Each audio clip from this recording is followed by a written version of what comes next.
और मंदिर में अपने प्रभु के दर्शन करते हुए इस मास का, इस महीने का लाभ लेना चाहिए। और इसमें तप करने का भी एक सुंदर अवसर होता है, क्योंकि सर्दी धीरे धीरे अपना प्रभाव डाल रही होती है। सुबह की नींद त्यागना आसान नहीं, आलस्य आता है,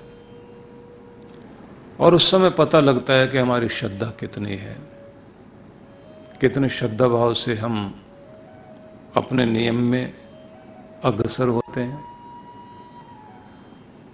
और अपने हर दिन का जो सबसे मूल्यवान समय है,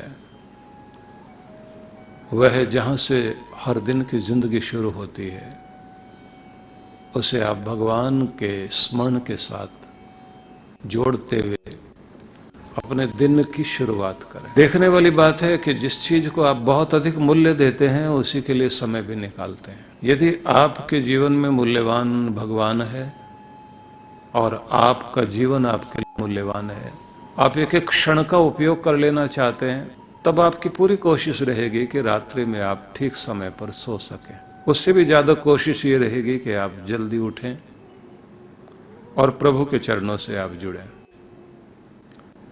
दूसरी आपकी कोशिश ये भी रहेगी कि मेरे विचारों में संसार नहीं, संसार का मालिक और उसके प्रति भाव भावनाएं आनी चाहिए। मेरा मन, मस्तिष्क, मेरा हृदय भगवान से जुड़ जाए। जैसे आप ये कोशिश करते हैं तो आपका जीवन रूपांतरित होना शुरू होता है, एक बदलाव जीवन में आता है। ये क्रांतिकारी मोड़ होता है आपके जीवन में, जब आप ये जानते हैं कि मेरे जीवन में सबसे कीमती चीज है शांति, आनंद, प्रेम, प्रसन्नता, करुणा और एक सुंदर व्यक्तित्व, देवताओं का व्यक्तित्व है, देवत्व मेरे जीवन में आए। मैं असुरों की संस्कृति अपनाकर नहीं जीना चाहता, साधारण मनुष्यों की भी संस्कृति और उनका व्यवहार अपनाकर अपने जीवन को वैसा नहीं बनाना चाहता। मेरा जीवन उन सबसे ऊपर और एक बेहतरीन से भी बेहतरीन जीवन मेरा बनेगा। तो जैसे ये कामना आपके मन में होती है, तो फिर आप उसके लिए योजना भी बनाते हैं। मैं इन दिनों आपके सामने भगवान श्री कृष्ण के उन अमृतमय संदेशों की चर्चा जरूर करना चाहूंगा, जहां उन्होंने हम सब के लिए कुछ आदेश ये भी किए कि जीवन कैसा हो, व्यवहार कैसा हो, किस तरह से आप उठे बैठे क्या करें। तो बड़ी महत्वपूर्ण बात तो ये कही उन्होंने कि अपने मन की जो विचारधारा है, अपने मन की जो एकाग्रता है, मन का जो फोकस है, वो भगवत भाव के साथ जोड़ें, भगवत्ता से जोड़ें। जो भगवान में बहता है वो आप अंदर भी बहने लग जाए, क्योंकि गीता का ये मानना है कि प्रत्येक व्यक्ति के जीवन में 3 तरह की चीजें काम कर रही होती हैं। वो 3 तरह की चीजें जो है उनको सत्व, रज, तम के रूप में त्रिगुण कहा गया है। मतलब कभी कभी आप बहुत शांत, ठहरे हुए, समझदार, बहुत अच्छे से बात करने वाले, बर्दाश्त करने वाले बनकर रहते हैं।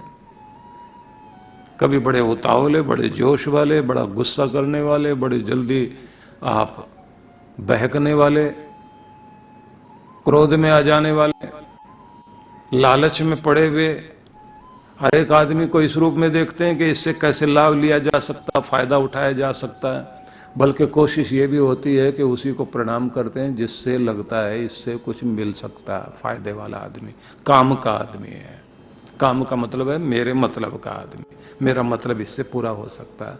उसके इर्द गिर्द घूमेंगे, उसके परायण हो जाएंगे, उसके परिक्रमा करेंगे, आसपास घूमेंगे। आप महान हैं, आप श्रेष्ठ हैं, बॉस हैं, मालिक साहब हैं, शाह जी हैं, फलाने जी हैं, ये जी वो जी, बहुत सारे शब्द बोलते हैं उनके लिए। कुछ लोगों की तो आदत ही होती है ऐसे, जिनसे बहुत मतलब होता है उनको दूर से देखकर कहते हैं, और मालिक साहब क्या हाल चाल है, मालिको, इस तरह के शब्द के उनको अपना मालिक बना लेते हैं। मालिक वो व्यक्ति नहीं होता, बल्कि आपका लालच आपका मालिक बना हुआ होता है। जो चाटुकारिता चल रही होती है वो व्यक्ति की नहीं होती है, उसके पद की होती है, या उस कहना चाहिए आपके लालच की होती है।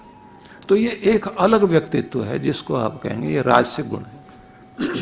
एक तीसरी चीज और होती है प्रत्येक व्यक्ति के अंदर, बड़ा आलसी, और कोई अच्छी बात बताए तो वो कहते हैं कि ये ज्ञान आप अपने पास रखिए, हम लोगों को इसकी जरूरत नहीं है, और अगर ज़्यादा कीमती है तो आप इसको जो है ताले में बंद करके, और बिना मांगे तो दिया ही मत करो, बहुत कीमती है ये ज्ञान आपका, अपने पास रखो ना आप।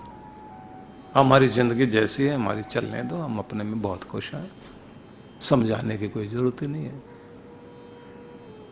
सत्संग में जाते हुए आदमी को कहेंगे, वो यही तो कहेंगे आदमी को अच्छा बनना चाहिए, शांत रहना चाहिए, पवित्र काम करने चाहिए, सहयोग करना चाहिए। ये तो मुझको भी मालूम है, मेरे से सुन लो, तुम वहां जाके क्या करोगे। और पलट के कोई आदमी पूछता नहीं कि आपको अगर मालूम है तो फिर आपकी जिंदगी में दिखाई क्यों नहीं देता। आपको अगर मालूम है तो आपने इसका फायदा क्यों नहीं उठाया। आपको जहर के बारे में पता है तो फिर आप जो है उस जहर को खा क्यों रही है, पी क्यों रहे हैं।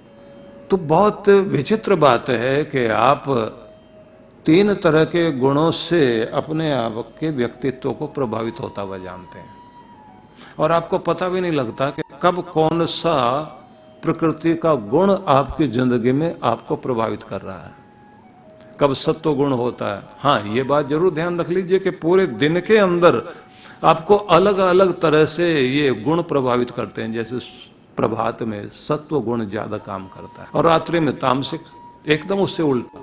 सवेरे उठते बड़ी शांति, बड़े प्रेम की, आदर की, अच्छी बातें, पवित्रता की बातें दिमाग में आएंगी, और रात्रि में उससे बिल्कुल उल्टा हो जाएगा।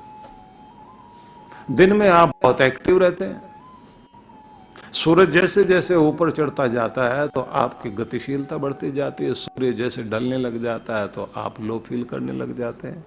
कुछ लोगों की बिल्कुल उल्टी होती है स्थिति कि वो रात्रि में रात जैसे आती तब वो एक्टिव होते हैं, और उस समय उन्हें कोई कहे कि 2 बजे तक कितना भी काम कराओ आप। हम तो अलग अलग तरह से प्रकृति के गुणों के कारण व्यक्ति का व्यक्तित्व बंधा हुआ है। लेकिन श्री कृष्ण गीता में ये सब बताने के बाद कहते हैं कि इससे आप देवत्व की तरफ नहीं आ सकते।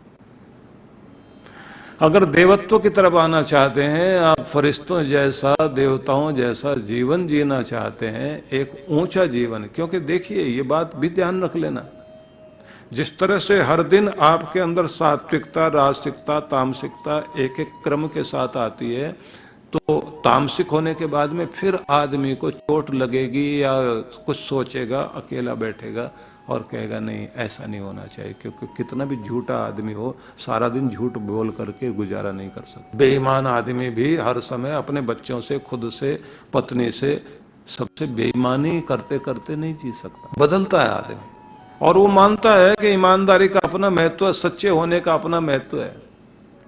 बल्कि कमाल की बात तो यह है कि बड़े से बड़े डाकू भी पूरी दुनिया के लिए झूठे बेईमान हो सकते हैं, लेकिन वो अपने गैंग के साथ आपस में ईमानदार होते हैं। बांटने में बहुत ईमानदारी से बांटेंगे तभी उनका गैंग चलता है, और जिस दिन उनकी ईमानदारी टूटी, झगड़ा शुरू, उसी दिन पकड़े जाते हैं, उसी दिन पुलिस के गोली के शिकार बनते हैं।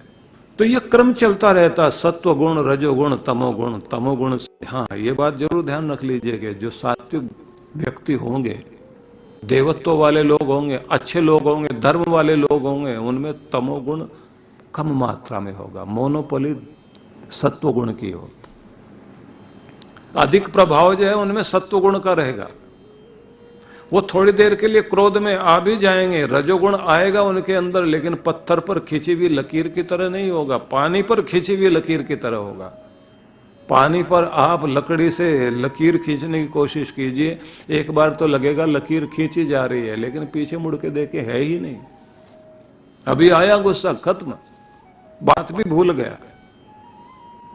आदमी आकर दोबारा बात करे, कहता है कि चलो जाने दीजिए जो भी बात है, अब दोबारा ऐसा मत करना, और मेरे दिल में भी बात नहीं आपके लिए कुछ भी, मेरा मन बिल्कुल साफ हो गया। लेकिन तामसिक आदमी का अगर क्रोध किसी के प्रति जाग गया या कोई झगड़ा हो गया, जिंदगी भर नहीं भूलेगा, जहरीले सर्प की तरह से फन उठाए खड़ा ही रहेगा। वो ऊंट की तरह से अपने बैर को पाले रखेगा, छोड़ेगा नहीं कभी भी, भूलेगा भी नहीं। तो ये प्रकृति के 3 गुण व्यक्ति को प्रभावित कर रहे होते हैं। इस चक्र में व्यक्ति चल रहा होता है रात दिन रात दिन रात दिन। श्री कृष्ण भगवान 9वें अध्याय में 34वें श्लोक में जब ये कहते हैं मन मना भव, विचार तुम्हारा मन मेरा हो जाए, बड़ी अलग तरह की बात है।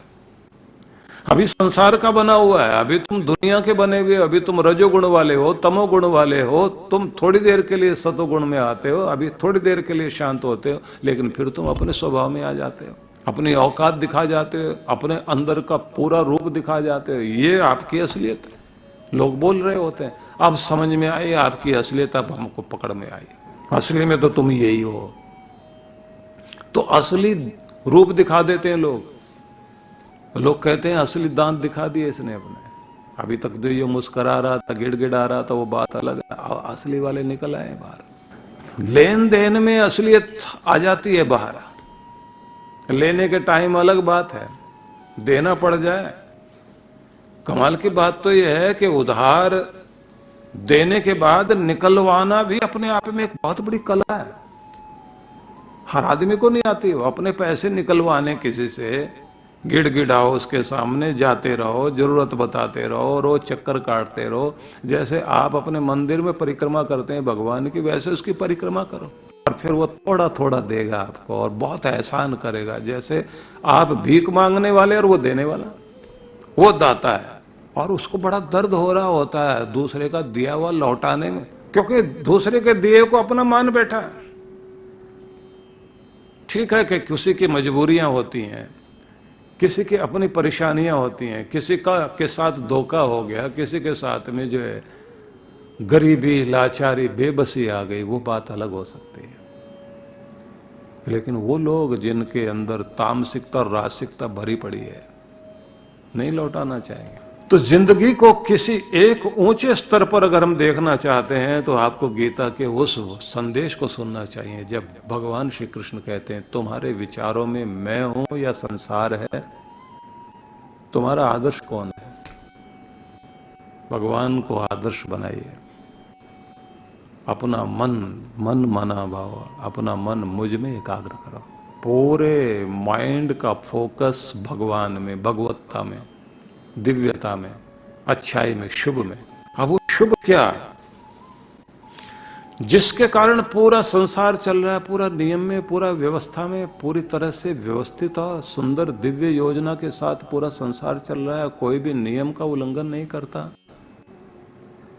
ये भगवत भाव है।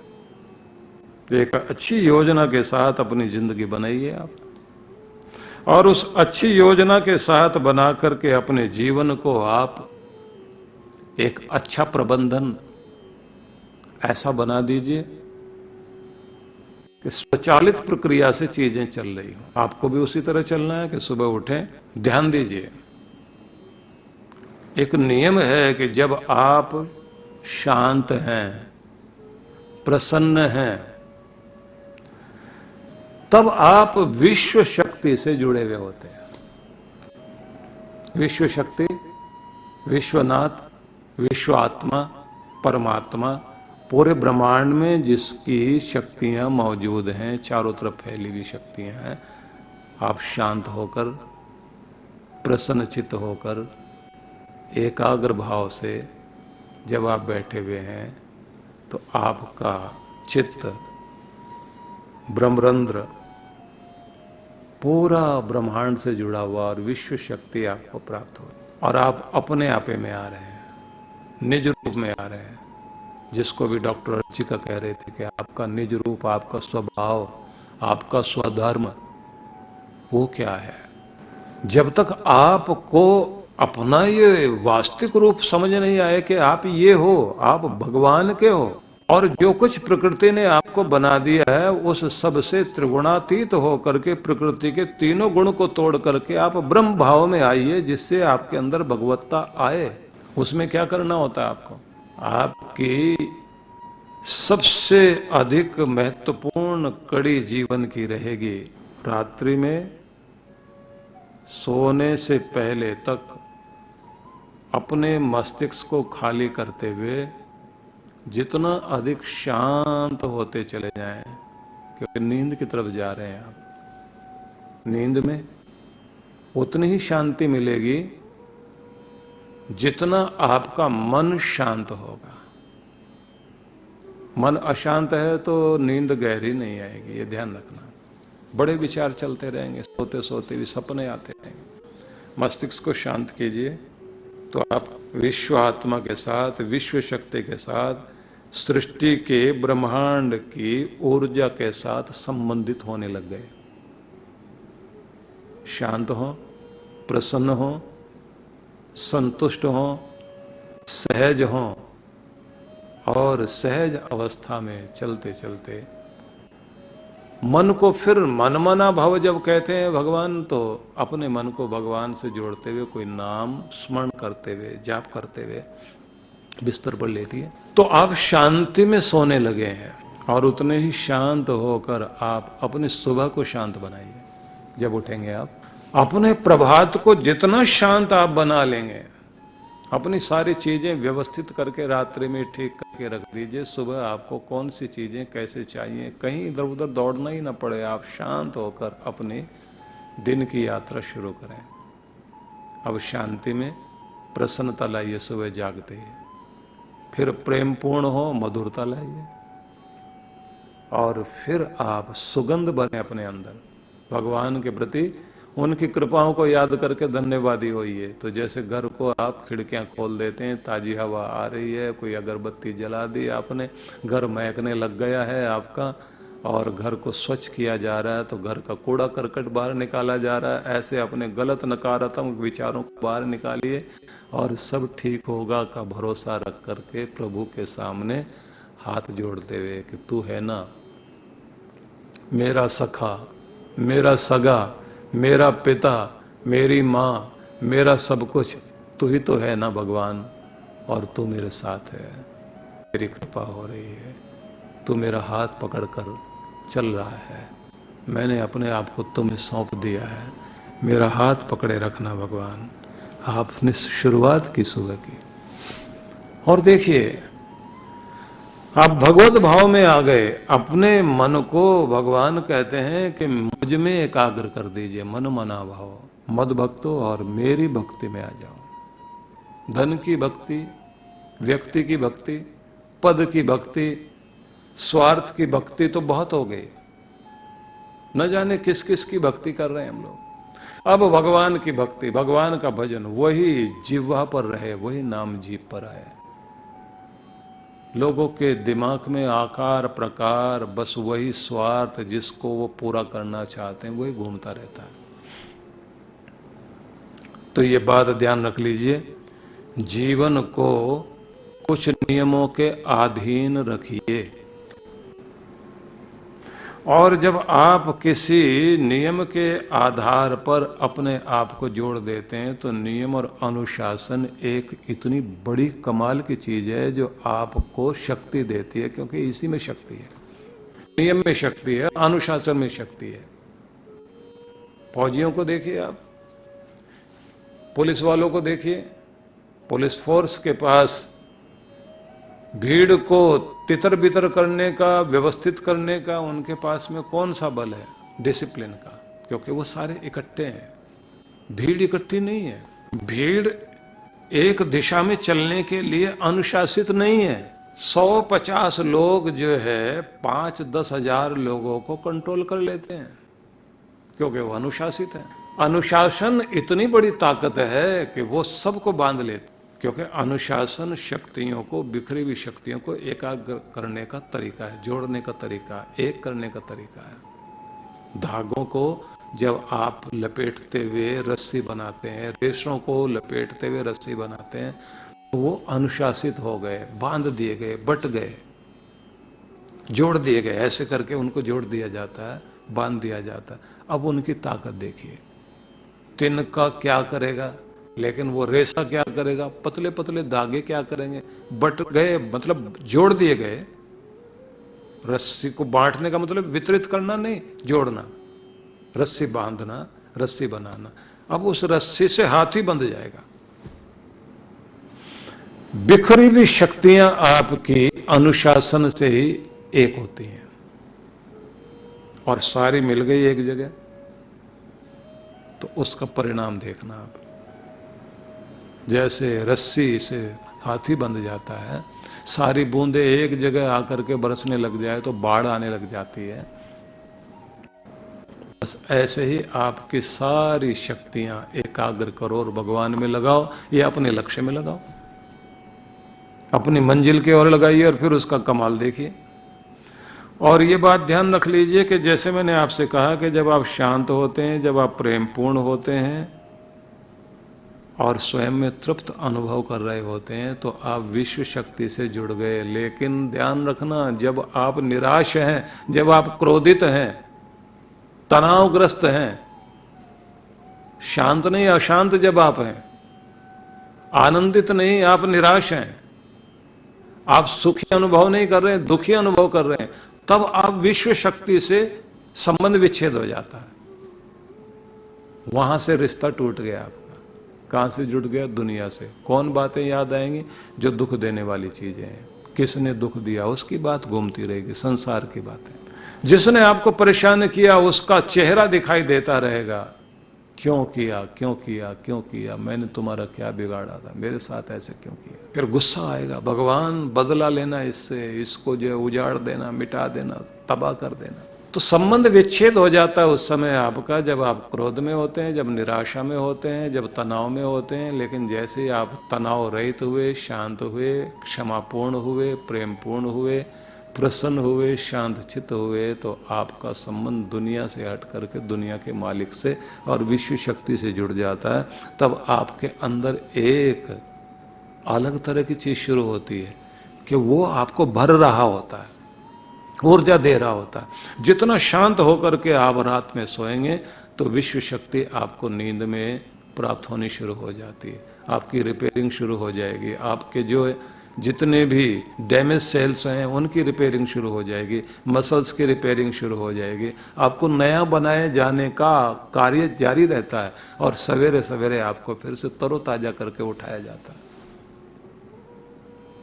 ब्रह्मांड आपको पूरा दे रहा होता है। ब्रह्मांड देने से मतलब है ब्रह्मांड में सारी शक्तियां जो अलग अलग हैं और उन शक्तियों की अलग अलग ध्वनि और अलग अलग फ्रीक्वेंसी पर वो काम करती हैं। उनके मंत्र अलग हैं, उनकी ध्वनियां अलग हैं, उनके वाइब्रेशन देते हुए, प्रकंपन देते हुए आप उनसे जुड़ते हैं और फिर उसको अपने रिसीवर में, ये आपका रिसीवर है ब्रह्मांड का ब्रह्मरंध्र, ब्रह्मांड का ब्रह्मरंध्र रिसीवर है। यहां से आप रिसीव कर रहे होते हैं उन किरणों को और आप अपने अंदर अधिक शांति अनुभव करते हैं। इसलिए बड़े सफल लोगों को देखना, सवेरे उठते हैं, व्यायाम करेंगे, एक्सरसाइज करेंगे, प्राणायाम करेंगे, योग करेंगे, फिर ध्यान करते हैं, फिर कोई अच्छा संगीत सुनते हैं और रात्रि में भी संगीत सुनकर और स्वयं को शांत और मधुर मधुमय बनाकर और फिर सोने जाते हैं। मतलब सुबह की यात्रा शांत और पवित्र होकर के शुरू करते हैं और रात्रि का शयन शांत और मधुर होकर के फिर सोने जाते हैं।